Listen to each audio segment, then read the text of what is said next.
Hello नमस्कार प्यारे साथियों।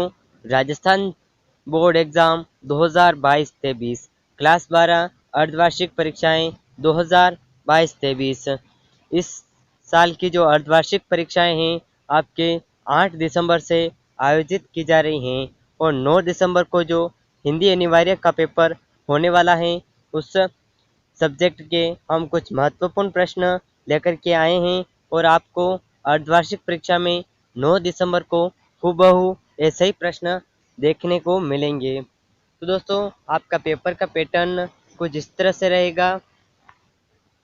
प्रश्नों की कुल संख्या होगी 3। नामांक आपको यहाँ पर ऊपर दिया गया है, यहाँ पर भरना होगा। प्रश्नों की कुल संख्या है 30 और समय है 3 घंटे 15 मिनट का आपका समय रहेगा और पूर्णांक जो है आपका 70 नंबर का रहेगा। यहाँ पर आप देख सकते हैं क्लास 12 का है और हिंदी अनिवार्य का पेपर है। क्वेश्चन आपके इस तरह से आएंगे। तो क्वेश्चन नंबर 1 से 5 तक के बहुविकल्पी प्रश्न होंगे। ऑब्जेक्टिव टाइप क्वेश्चन आएंगे। वहाँ पर आपको ऑप्शन अबसद करके दे रखे होंगे, वहाँ से आपको सही ऑप्शन को चुनना है और अपनी उत्तर पुस्तिका में लिखना है। तो यहाँ पर क्वेश्चन नंबर 1 कह रहा है आत्म परिचय कविता बच्चन जी के किस काव्य संग्रह से संकलित हैं।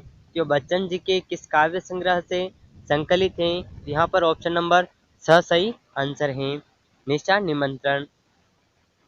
क्वेश्चन नंबर 2 है कैमरे में बंद अपाहिज कविता में व्यंग किया गया है। तो इस कविता में मीडिया पर व्यंग किया गया है। क्वेश्चन नंबर 3 है भक्तिन का वास्तविक नाम था। तो भक्तिन का वास्तविक नाम क्या था?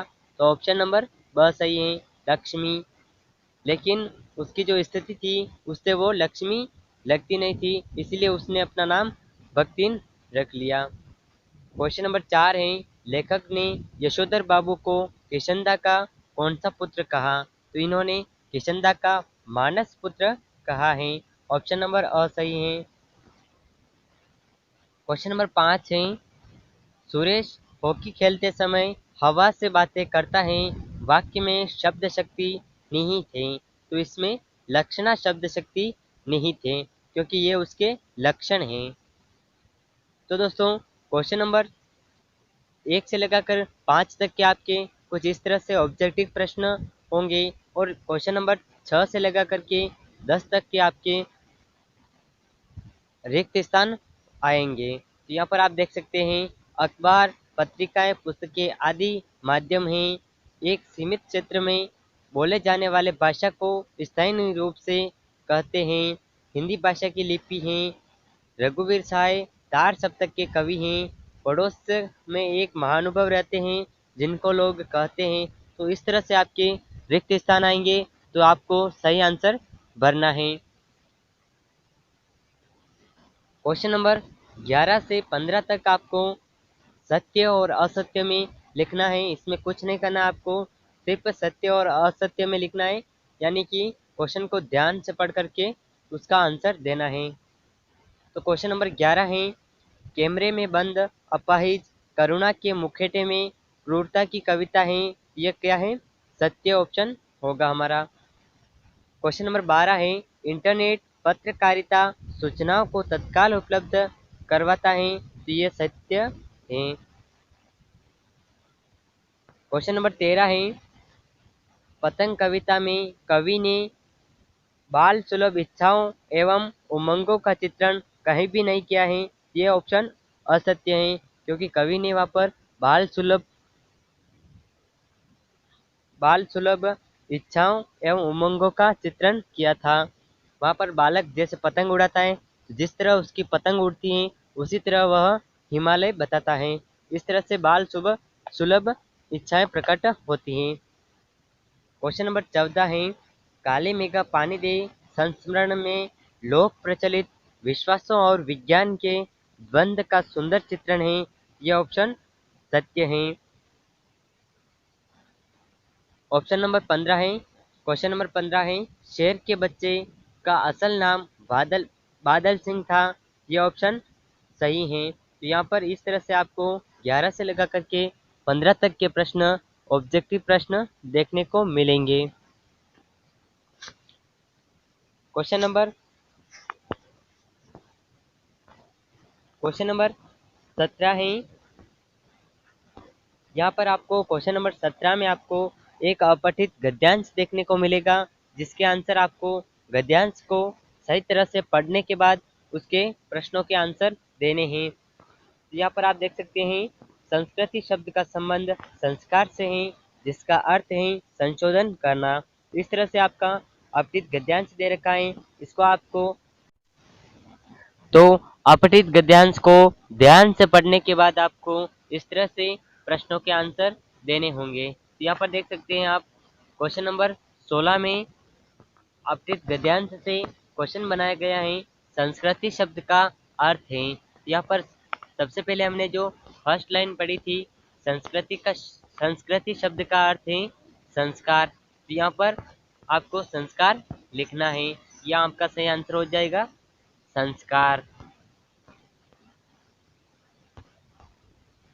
इस तरह से आपको इन प्रश्नों के आंसर देने हैं। तो 17 क्वेश्चन नंबर 17 बोल रहा है संस्कृति किसे कहते हैं। यहाँ पर आपको अपठित गद्यांश से पूरा ध्यान से पढ़ना है और यहाँ पर दे रखा होगा संस्कृति किसे कहते हैं। तो यहाँ पर देख सकते हैं आप जातीय संस्कारों को ही संस्कृति कहते हैं।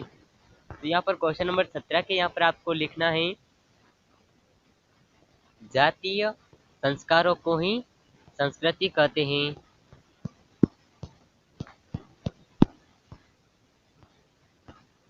इस तरह से आपको इसका आंसर लिखना है। जातीय संस्कारों को ही संस्कृति कहते हैं। क्वेश्चन नंबर 18 है जातीय संस्कार कैसे बनते हैं। यहाँ पर आपको अपठित गद्यांश को ध्यान से पढ़ना है। यहाँ पर आपको तो यहाँ पर आप देख सकते हैं क्वेश्चन नंबर 18 है जातीय संस्कार कैसे बनते हैं। तो आपको यहाँ पर अपठित गद्यांश से ध्यान से पढ़ने के बाद यहाँ से आपको इसका भी आंसर दिखाई देगा। यहाँ पर देख सकते हैं आप जलवायु के अनुकूल रहन सहन विधियाँ और विचार परंपराएं जाति के लोगों में दृढ़ मूल हो जाने से जाति के संस्कार बन जाते हैं। तो इस तरह से आपको आंसर देने हैं। क्वेश्चन नंबर 19 जो है आपका अपठित पद्यांश आएगा, उसको भी आपको ध्यानपूर्वक पढ़ने के बाद उसकी व्याख्या करनी है और फिर इसके प्रश्नों के आंसर देने हैं। तो क्वेश्चन नंबर 19 से 21 तक के प्रश्न आपको अपठित गद्यांश और पद्यांश से देने हैं। क्वेश्चन नंबर 22 से लगा करके 26 तक के प्रश्नों का आंसर आपको 50 से 60 शब्दों में देना है। 4 या 5 लाइन में इसका आंसर देना है। यहाँ पर आपको क्वेश्चन नंबर 22 से लगा करके 26 तक के प्रश्न आपको लघुत्रात्मक प्रश्न देखने को मिलेंगे और क्वेश्चन नंबर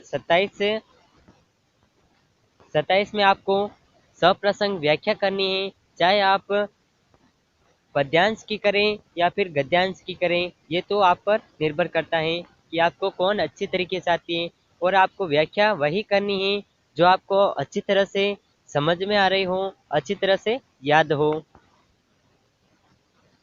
क्वेश्चन नंबर 28 है भक्तिन पाठ के आधार पर भक्तिन का चरित्र चित्रण कीजिए। इस तरह के प्रश्न आपको हर बार पूछे जाते हैं। तो आप अपनी पाठ्य पुस्तक में से जितने भी टॉपिक्स हैं उनके चरित्र चित्रण के सभी प्रश्नों को एक बार ध्यान से अवश्य पढ़ लीजिएगा।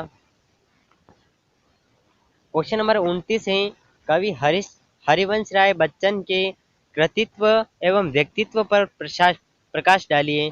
तो व्यक्तित्व और कृतित्व पर भी आपको अच्छे से प्रश्न एक बार देख लेने हैं। फिर भी आपको क्वेश्चन हूबहू याद न हो तो उससे थोड़ा रिलेटेड पढ़ लीजिएगा और उससे रिलेटेड वहाँ पर लिख दीजिएगा। आपको 100 में से 100 नंबर आएंगे।